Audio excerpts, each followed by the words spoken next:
आगामी 17 मई रविवार से अधिक मास का प्रारंभ हो रहा है, जिसे पुरुषोत्तम मास भी कहते हैं। सौर वर्ष और चंद्र वर्ष में सामंजस्य बनाने के लिए हर 3 वर्ष में यह अधिक मास आता है। सौर वर्ष में 365 दिन होते हैं, चंद्र वर्ष में लगभग 354 दिन होते हैं। इसी अंतर के समायोजन के लिए हर तीसरे वर्ष में अधिक मास लगता है, यानी एक वर्ष 13 महीनों का हो जाता है। इसके पहले सन 2023 में श्रावण महीने में अधिक मास आया था। श्रावण मास में जब अधिक मास पड़ता है तो उसका महत्व श्रावण के जैसा ही हो जाता है। सन 2023 में जब अधिक मास लगा था तो उसके कुछ दिन पूर्व ही यह चैनल प्रारंभ किया गया था। देखते देखते 3 वर्ष बीत गए और पुनः फिर अधिक मास आ रहा है, और इस बार ज्येष्ठ मास में, ज्येष्ठ के महीने में अधिक मास लग रहा है। 17 मई यानी 17 मई को अधिक मास प्रारंभ होगा और 15 जून सोमवार तक अधिक मास की अवधि रहेगी। इसी अवधि का जो समय है यह पूरा पुरुषोत्तम मास या अधिक मास कहा जाएगा। अधिक मास की व्यवस्था कैसे होती है यह भी समझ लीजिए।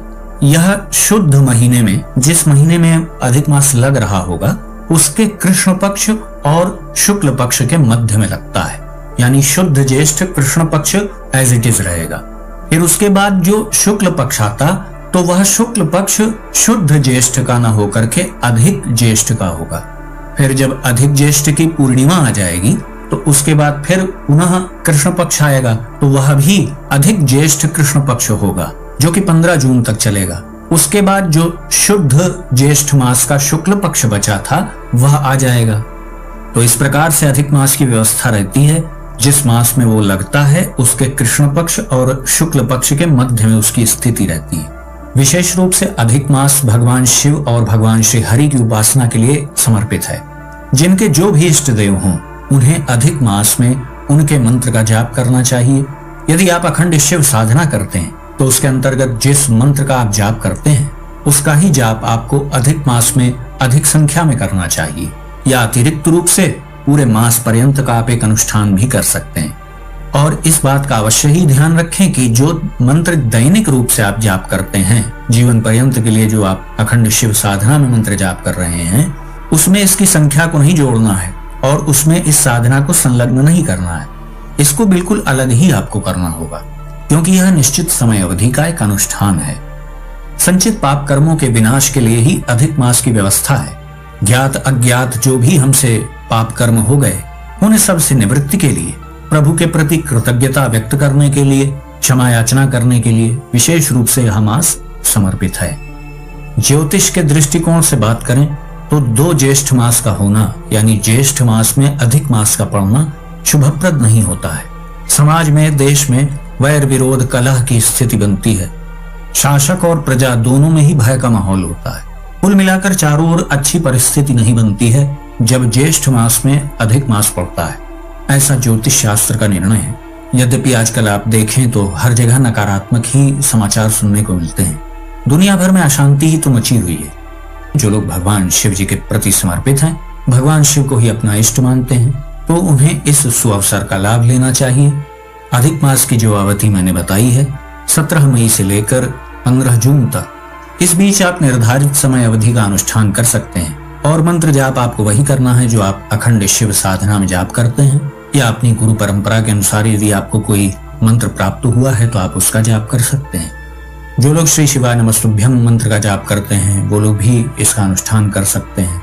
जो लोग वैदिक मंत्रों का जाप करते हैं, प्रणवाक्षर युक्त मंत्रों के विधि निषेध का पालन करते हैं, वो लोग अपने नियमानुसार वैदिक मंत्र का जाप कर सकते हैं। जो साधक दैनिक रूप से गायत्री मंत्र का जाप करते हैं वो लोग गायत्री मंत्र का अनुष्ठान भी इस समय अवधि में कर सकते हैं। अधिक मास या जिसे पुरुषोत्तम मास भी कहते हैं, इस महीने में हरि के नाम के कीर्तन की भी बहुत महिमा है।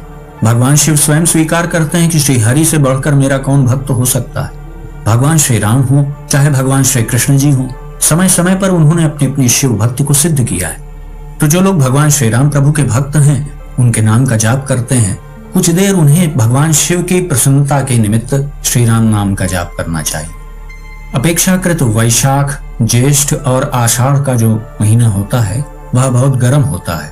मुख्य रूप से गर्मी इसी 3 महीने में पड़ती है। तो आप जानते ही होंगे इसी मध्य में शिवलिंग के ऊपर गलंतिका भी लगाई जाती है, जो जल का एक घड़ा होता है जिससे बूंद बूंद जल भगवान के ऊपर गिरता रहता है, उसे ही गलंतिका कहते हैं।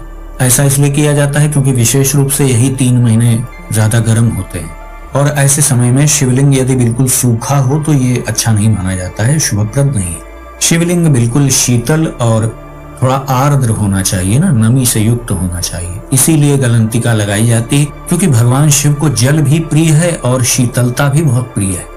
तो जब इस गर्मी वाले महीने में जब अधिक मास आए तो विशेष रूप से प्रभु के जलाभिषेक का बड़ा महत्व है। मीठे जल से या शरबत के द्वारा भी प्रभु का अभिषेक किया जाता है इस समय।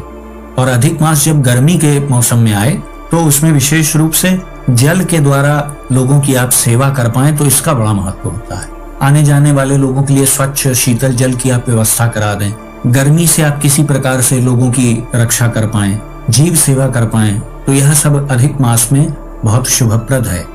इस मास में किए हुए पुण्य कर्म, जप, तप, व्रत, जो कुछ भी आपने किया है वह बहुगुणित होकर के आपको प्राप्त होता है। और विशेष रूप से संचित पाप कर्मों के विनाश करने के लिए यह अधिक मास अति उपयोगी है। आप मंत्र जाप करना चाहें तो प्रातः काल, सायंकाल प्रदोष काल में, रात्रि के प्रथम चरण तक या फिर मध्य रात्रि में, निशीत काल में भी आप ऐसा कर सकते हैं।